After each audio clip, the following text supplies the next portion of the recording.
오늘 우리에게 주시는 말씀은 창세기 3장 13절 말씀입니다.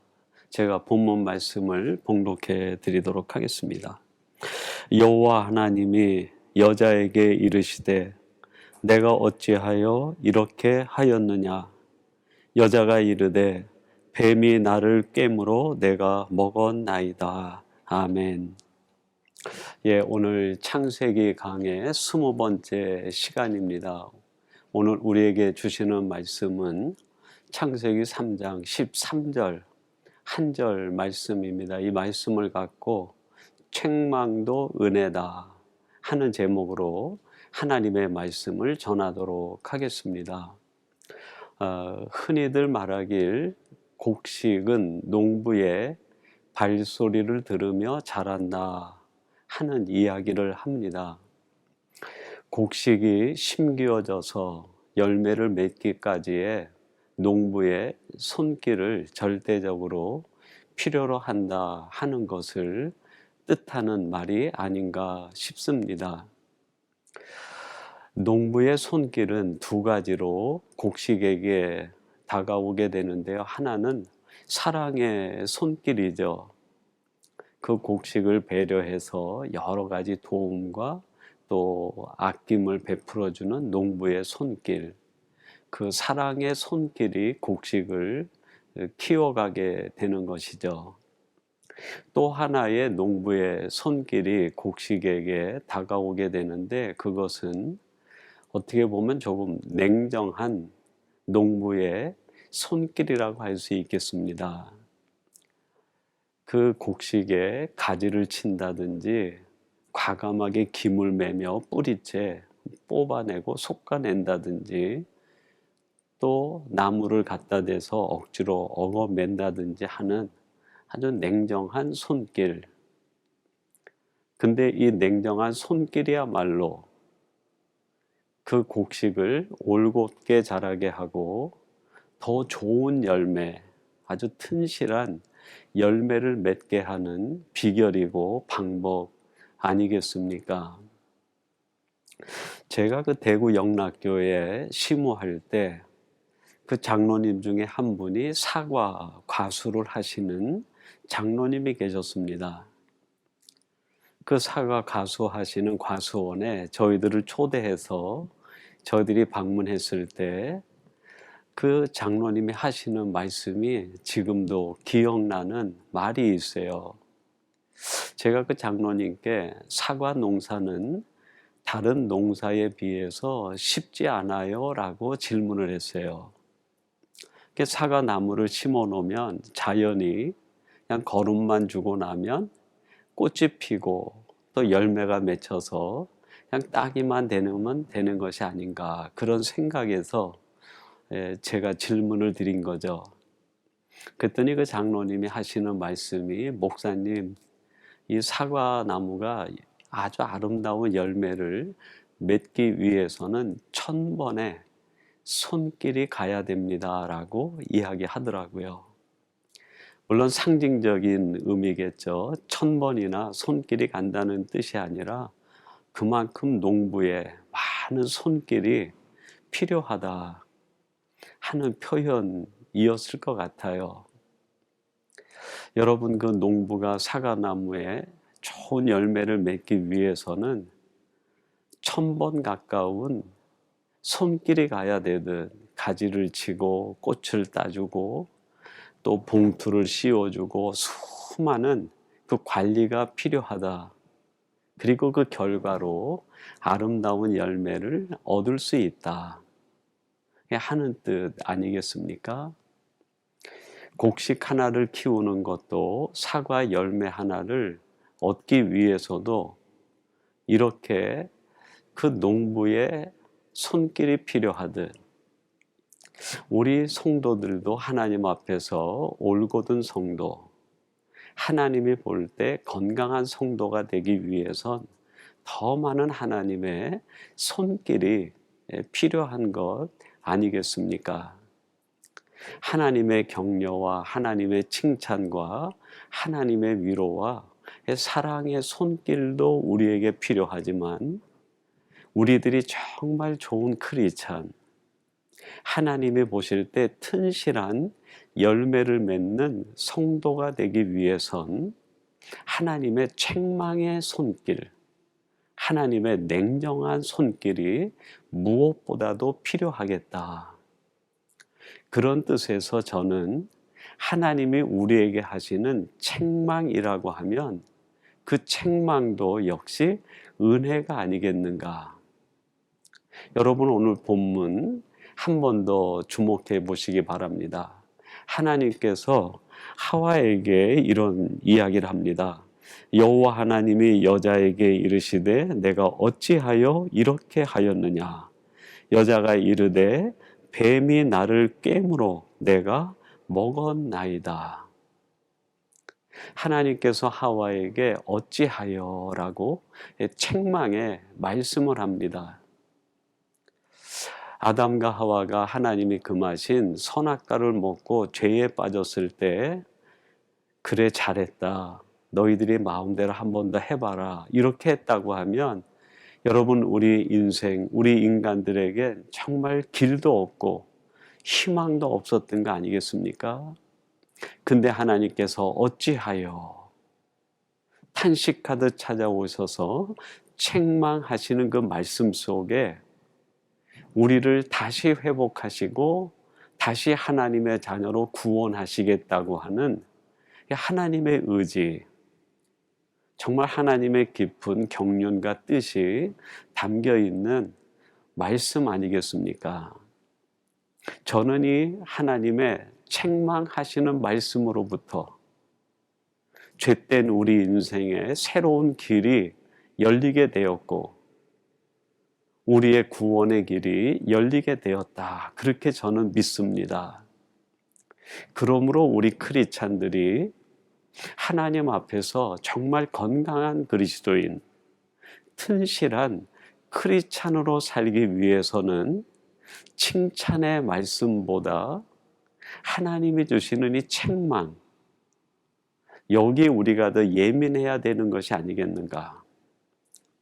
그리고 하나님이 주시는 책망에 바르게 응답할 때 비로소 우리들이 하나님이 원하시는 그 건강한 그리스도인, 좋은 열매를 맺는 성도로 살아갈 수 있고 자랄 수 있는 것이 아니겠는가.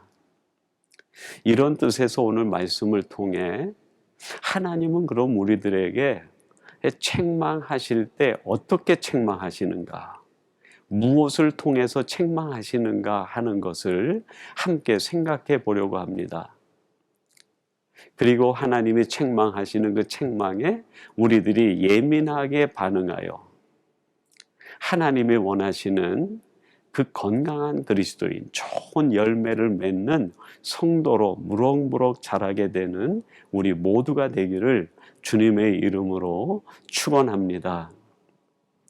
첫 번째, 하나님께서 우리를 책망하실 때에는 말씀으로 책망을 하십니다.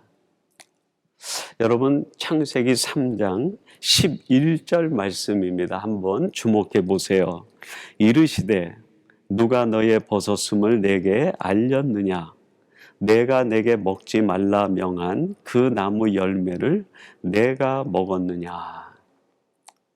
아담과 하와가 하나님이 금하신 선악과를 따먹고 죄 가운데 있을 때 하나님이 찾아오시는데 말씀으로 찾아오세요. 이르시되 아담아, 누가 너에게 이 선악과를 따먹게 했느냐? 너희들이 왜 이것을 먹었느냐? 말씀으로 찾아오셔서 말씀으로 책망하시는 거죠.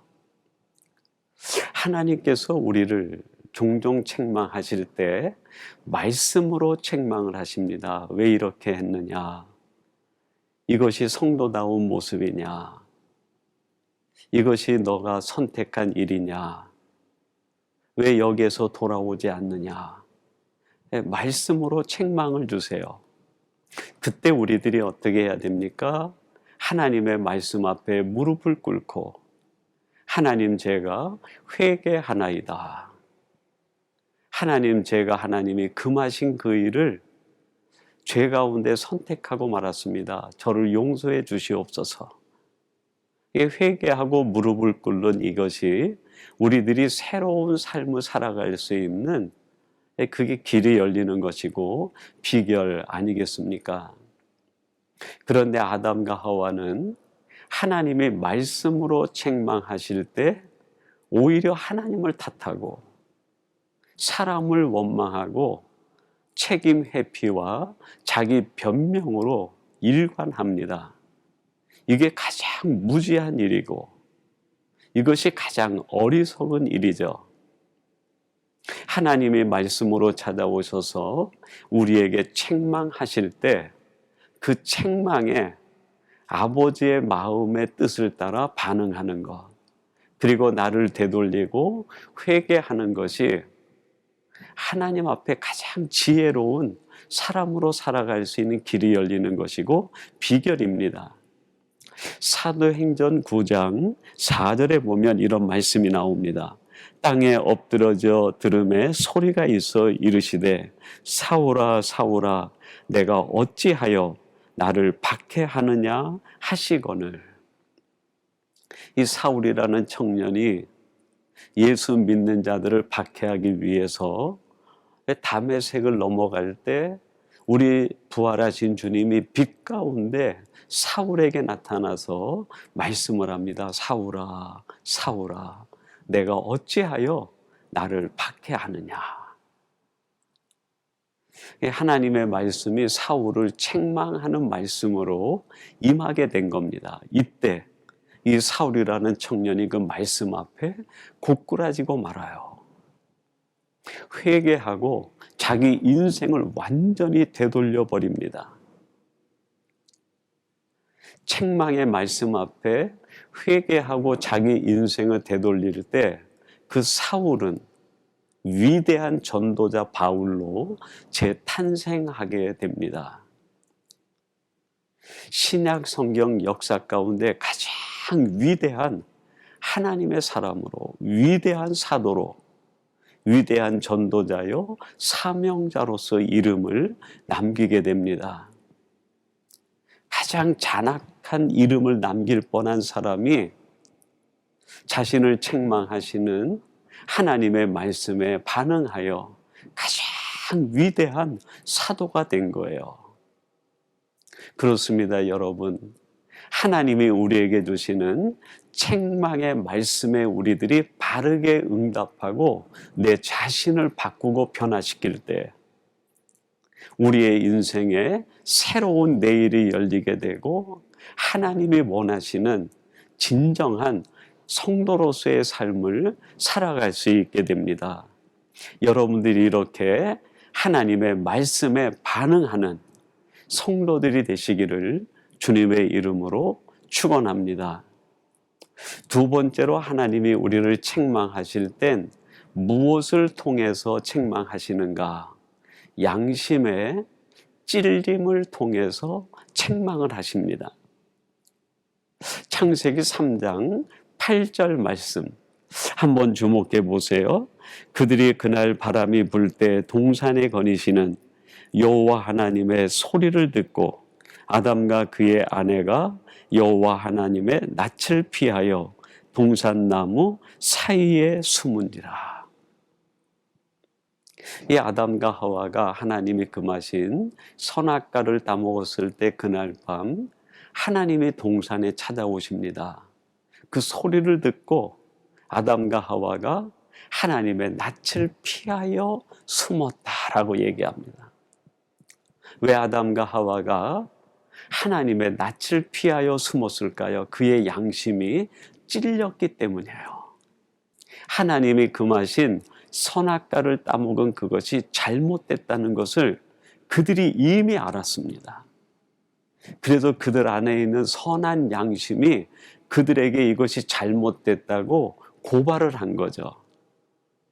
여러분이 양심의 찔림 앞에 아담과 하와가 어떤 태도를 취해야 올바른 태도였겠습니까?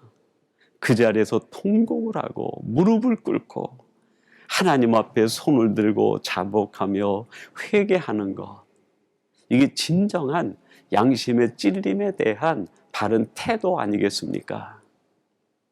그런데 아담과 하와가 보인 태도는 뭡니까? 아담은 하와를 원망하고 하나님을 원망하고, 하와는 뱀을 원망하고 책임 회피와 변명으로 일관합니다. 양심이 내게 바르지 못한 일을 고발하고 찔림으로 깨닫게 할 때 하나님의 책망으로 받아들이고 회개로 반응하는 것, 이게 가장 지혜로운 사람이에요. 그게 정말 신실한 성도의 모습이죠. 여러분, 양심의 찔림에 또 거부한 사람이 신약 성경에 보면 예수님의 제자 가운데 가룟 유다가 있어요. 마태복음 27장 3절 말씀, 그때에 예수를 판 유다가 그의 정죄됨을 보고 스스로 뉘우쳐 그 은 30을 대제사장들과 장로들에게 도로 갖다 주며, 이 가룟 유다가 예수님의 그 팔 생각을 사탄이 집어넣자 그 생각을 따라 예수님을 그 대제사장 무리들에게 은 30을 받고 넘겨줍니다. 예수님께서 가야바 법정과 빌라도 법정에서 그 사형 선고를 받고 십자가에 달려 돌아가실 때 그 정죄됨을 보고 깊은 양심의 찔림을 받습니다. 내가 왜 이랬던가? 내가 왜 주님이 말씀하실 때 그 말씀을 마음에 새기지 않았던가? 주님과 함께 만찬을 하면서 내가 떡에 손을 댈 때, 나와 함께 이 떡에 손을 댄 자가 바로 그라고 할 때, 내 양심이 나에게 고발할 때 왜 내가 돌이키지 못했을까? 주님이 수많은 기회를 주셨는데 그 기회마다 양심이 내게 찌를 때 왜 내가 거기에 응답하지 못했을까? 스스로 뉘우쳤다는 거예요. 그러면 이 마지막 순간에라도 가룟 유다가 뉘우치고 하나님 앞에 자신의 죄를 자복하고 회개하고 돌아서야 되는 거 아닙니까? 근데 그 기회를 놓쳐버리고 맙니다. 그리고 어떻게 합니까? 자기 스스로 자기의 목숨을 끊는 걸 선택을 해요. 하나님이 원하시는 것은 스스로 목숨을 끊는 것이 아니라 회개하고 돌아오는 유다를 보고 싶었던 거예요. 여러분 한번 생각해 보세요. 비록 가룟 유다가 잘못된 선택으로 인하여 예수님을 제사장 무리들에게 내어주었다 하더라도 그가 마지막 순간에 뉘우치고 회개하고 돌아와 제자로서의 삶을 살았다고 하면 아마 이 가룟 유다를 통하여 하나님의 위대한 역사가, 하나님이 계획하신 뜻들이, 엄청난 일들이 일어났으리라고 저는 확신합니다. 회개한 사람을 통하여 하나님의 역사는 지금도 진행되기 때문입니다. 그 서강대학교에 지금은 돌아가신 영문학 교수였던 장영희 교수님이 계십니다. 그 장영희 교수님이 한 번은 글을 쓰신 중에 이런 이야기를 하세요. 자신이 학생들을 그 성적을 평가하고 그의 마지막 학점을 매길 때 3가지 기준을 가지고 평가를 한다는 거예요. 첫째는 수업 태도. 학생들의 수업에 임하는 태도를 보면 그 학생들이 얼마나 성실한가 하는 것이 느껴지게 돼서 그거를 첫 번째 평가 기준으로 삼는다고 합니다. 2번째는 통찰력이라고 했어요. 지적인 능력을 보는 거죠. 이 학생들이 얼마나 이 수업에 대하여 깊은 지적 능력, 해결 방법을 가지고 있는가. 그걸 가지고 2번째 평가 기준을 삼는다고 그래요. 그리고 마지막 3번째가 양심 점수라고 얘기합니다. 양심 점수. 이 학생이 얼마나 마음이 순결하고 거짓이 없는가. 레포트를 내주고 그 레포트를 받아보면서 글을 쭉 읽어 내려가다 보면 그 글의 내용, 레포트의 내용보다도 이 학생이 참 진실하다 하는 게 느껴질 때가 있다는 거예요. 이거는 여기저기서 카피해오고 도용해온 거구나, 아니면 이 학생이 정말 진실되이 그 양심에 나오는 대로 글을 썼구나 하는 게 느껴진다는 거죠. 그래서 이 장영희 교수는 학생들을 평가할 때 자기 나름대로 많은 부분을 양심 점수에다가 초점을 두고 평가를 한다는 거예요. 이유는 머리 좋은 학생들이 사회에 나가서 사회에 공헌을 하는 것보다 양심 점수가 높은 학생들이 사회에 나갔을 때 그 학생들이 사회에 공헌하고 사람들에게 유익을 끼치는 것이 더 많은 것을 보고, 내가 가르치고 내가 키우는 학생들은 양심 점수가 높은 학생들로 만들어야 되겠다, 그런 뜻으로 거기에 점수를 많이 준다는 겁니다. 여러분, 하나님의 마음도 이렇지 않을까요? 우리들이 세상에 머리 좋은 크리스찬으로 우리가 살아가는 삶에 있어서 정말 성실한 태도로 살아가는 것도 중요하다 생각이 됩니다. 그러나 더 중요한 것은 하나님의 사람으로서 올바른 양심에 반응하는 태도, 양심 점수가 높은 크리스찬 되는 것, 아버지 하나님이 우리에게 원하시는 진정한 소망 아니겠습니까? 그래서 하나님은 우리가 살아가는 삶에서 양심을 통하여 찔림을 받게 합니다. 그리고 그 찔림에 바르게 응답하여 양심 점수가 높은 크리스찬이, 하나님의 사람이 되기를 바라시는 것이죠. 여러분들이 늘 하나님 앞에서 양심을 통하여 들려주시는 하나님의 음성을 듣고 하나님 앞에 양심 점수가 높은 하나님의 사람들이 되시기를 주님의 이름으로 축원합니다. 마지막 세 번째로 하나님은 무엇을 통해서 우리를 책망하실까요? 사람들을 통해서 책망을 하십니다. 사무엘하 12장 7절 상반절에 이런 말씀이 나옵니다. 나단이 다윗에게 이르되 당신이 그 사람이라. 이 다윗이 그 밧세바와 통하여 큰 죄를 짓습니다. 그리고 그 죄를 묻어버리기 위해서 그 밧세바의 남편 우리아를 전쟁에 내보내서 전사하게 만들죠. 그렇게 하면서 이 일이 묻혔다고 생각이 됐어요. 그런데 하나님께서 나단 선지자를 보내가지고 나단 선지자를 통해서 다윗을 책망하십니다. 바로 그 사람이 당신입니다. 당신이 끔찍한 죄인이고 당신이 이대로 살아선 하나님 앞에 위대한 성군이 될 수 없고 하나님 마음에 합한 사람이 될 수 없다는 거예요. 그걸 책망하시는 거죠. 다윗을 향한 하나님의 마음은 다윗이 위대한 성군이 되는 것이고 다윗이 하나님 마음에 합한 사람이 되는 것, 그것이 하나님이 다윗에게 원한 거예요. 근데 그것과 다른 길을 가고 있으니, 전혀 다른 삶의 방향을 쫓아가고 있으니 그대로 둘 수가 없어서 하나님께서 선지자를 보내어 그를 책망하시는 거예요. 그 책망 앞에 다윗이 자신의 죄를 그대로 내놓고 응답을 합니다.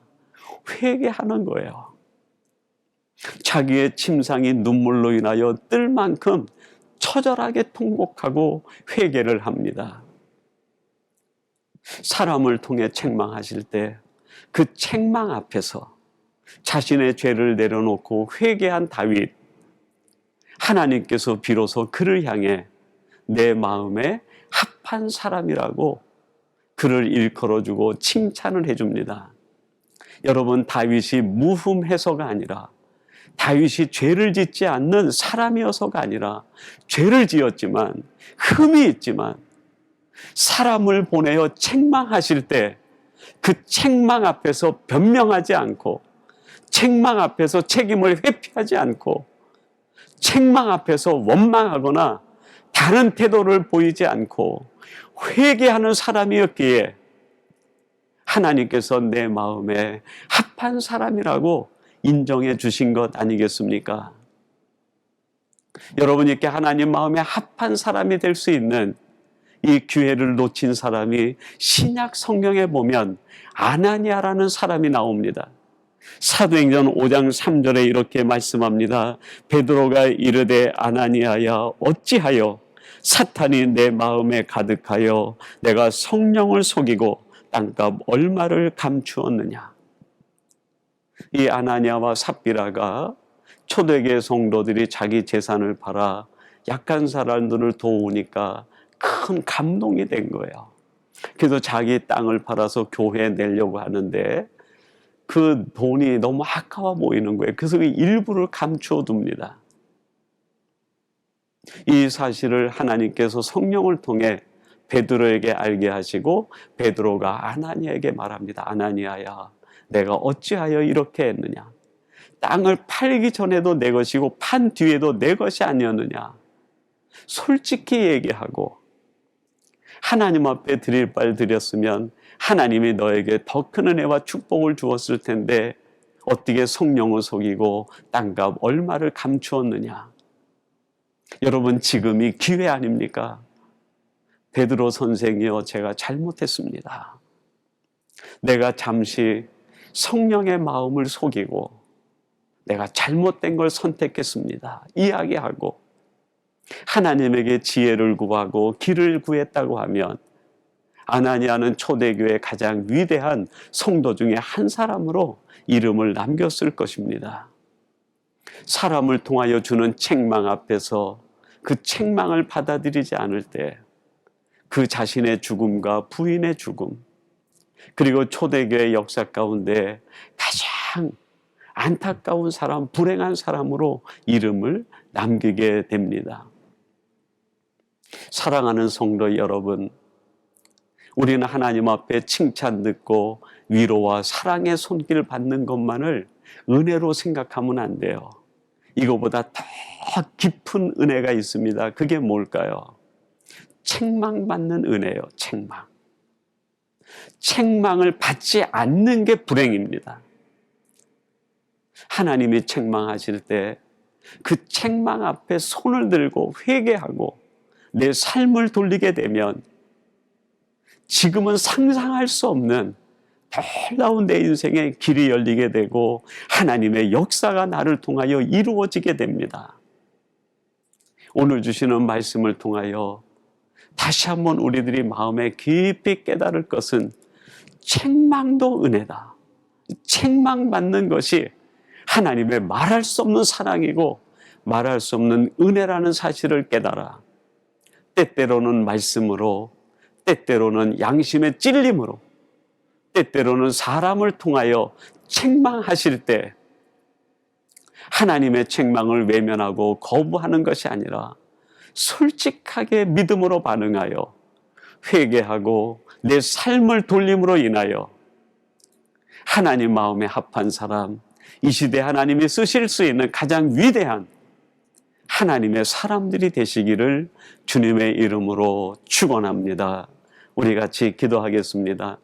하나님 아버지, 우리에게 말할 수 없는 사랑과 위로와 격려로 은혜를 베풀어 주시는 아버지 하나님, 그러나 때때론 우리들을 하나님이 원하시는 온전한 성도, 하나님의 마음에 합한 사람, 하나님이 쓰실 만한 건강한 그리스도인이 되게 하기 위하여 책망의 은혜를 베풀어 주시니 감사합니다. 내가 어찌하여 이렇게 했느냐, 책망으로 말씀하시고 양심의 찔림을 받고 사람들을 통하여 어찌하여 이렇게 했느냐 하는 소리를 들었을 때 원망하거나 회피하거나 거부하는 것이 아니라 그 자리에 무릎을 꿇고 회개함으로 인하여 우리의 삶에 대변화가 일어나게 하시고 하나님이 쓰실 만한 사람으로 성숙되어지는 저희들 되게 해 주옵소서. 책망도 은혜임을 깨달아 책망에 반응하며 살아가는 저희들 되게 해 주옵소서. 예수님의 이름으로 기도하옵나이다. 아멘.